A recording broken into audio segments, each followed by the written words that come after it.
the Chargers and Jim Harbaugh have offered Colin Kaepernick a coaching position. I mean, that's still pretty good. We'll take it. Yeah. All right. Steps. Welcome back to the league, Baby Colin. steps. Well, but hold on. No, Okay, wait a not second. yet. Hold on. No, He's gotta accept it. Over Zoom? What Thank is it? you, Tony. That's Oh, correct. yeah. But that also hurts other things that he's got cooking in the background, too. Quote, right? he's considering it. He was out of the country. He said he was going to get back to me, Jim told USA Today. So he is considering it, but the breaking news could have been substantively bigger if it had been a quarterbacking position. Pretty big. A coaching position. We'll talk about this next. I get what you're saying. It can never make up for what happened to him.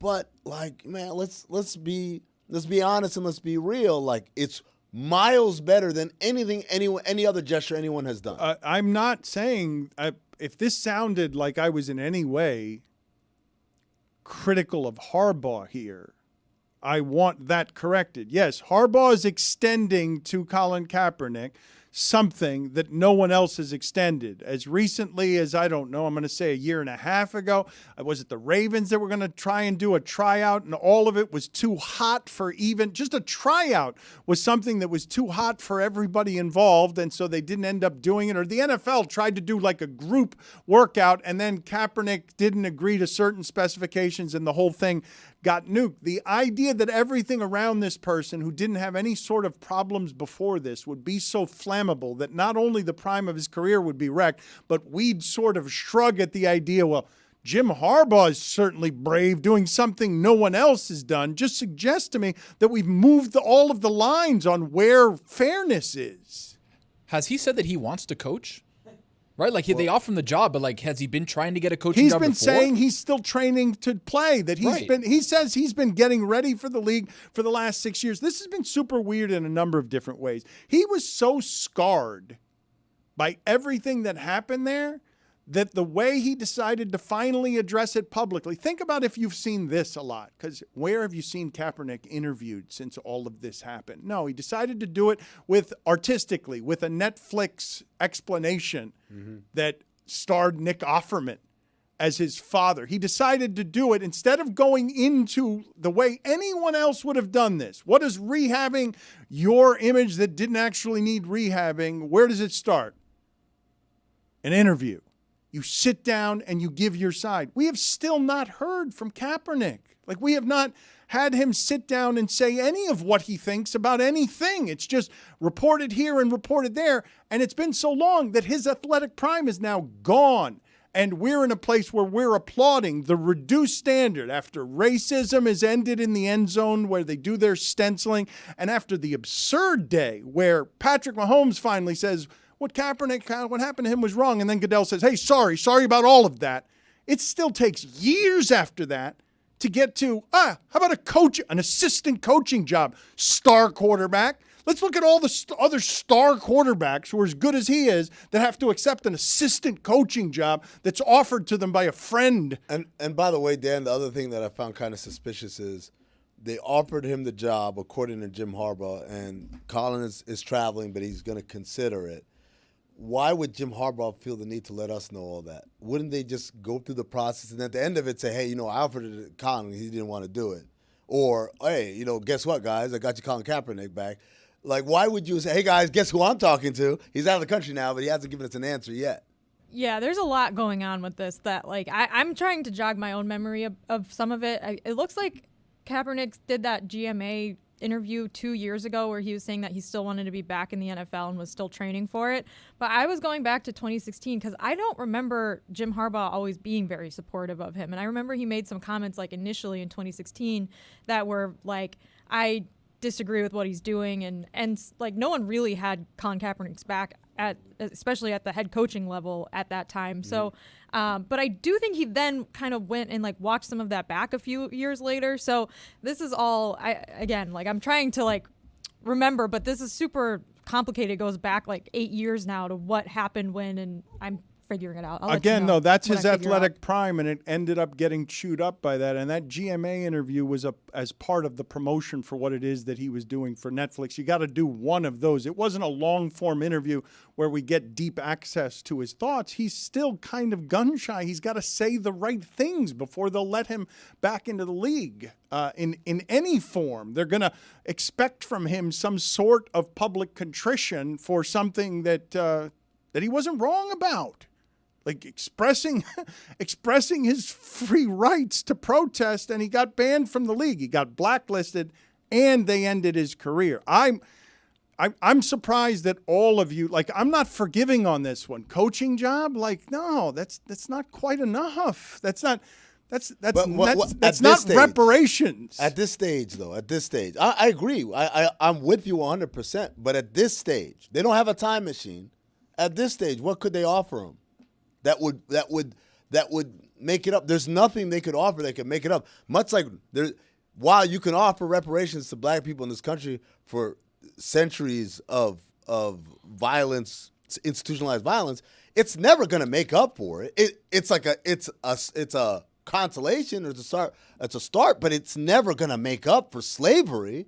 You say, what could they do? I think since they, like you said, why broadcast and why publicize the fact that you offered a man a job? Mm-hmm. So if you into that kind of gimmick, well, bring him in for a quarterback session or competition for the summertime if you just concerned with the gimmick of looking like you're helping him. When you say, Amin, at this stage, what can you do? The answer is, outside of putting him in a uniform and allowing him to play the position, what you've done is simply unforgivable. Doesn't matter whether your commissioner apologizes for it. Doesn't matter if you give him a coaching job. You ended the prime of this man's career at the most valuable position. It can't be forgiven unless he's allowed a chance back to get at that position.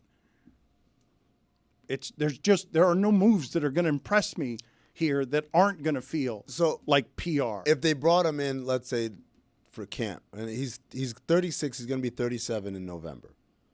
If they brought him in and he got beat out by someone else, which is conceivable. He's been out the game for 7 years. No, at this point he can't. But that's my point. It can't be expected. What they've done is it's not correctable. Exactly. That's my point. But it's my point too. No. Okay, so we agree. Great Whose job. point is it? We did it. Shake my hand. Agree to disagree? Agree to agree. Agree to agree. Agree to agree.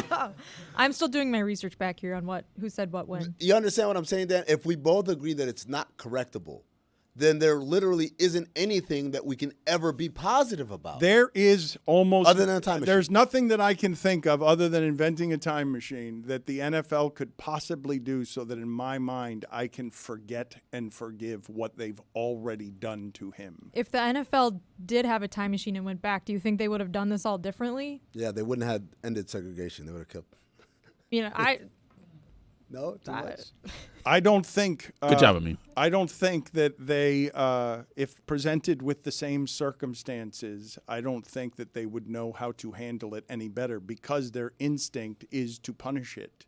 And they'd punish it then, and they're just better about hiding that they'd punish it now. They haven't actually changed. They apologized without actually making some of the changes that you would have to make so that if that happened this season, if C.J. Stroud knelt, and by the way, if you want to criticize what Kaepernick was at the time, go look at some of the things that he did running and moving, and you would have said that that was, in a playoff game, unprecedented, what he did to beat Aaron Rodgers in Green Bay.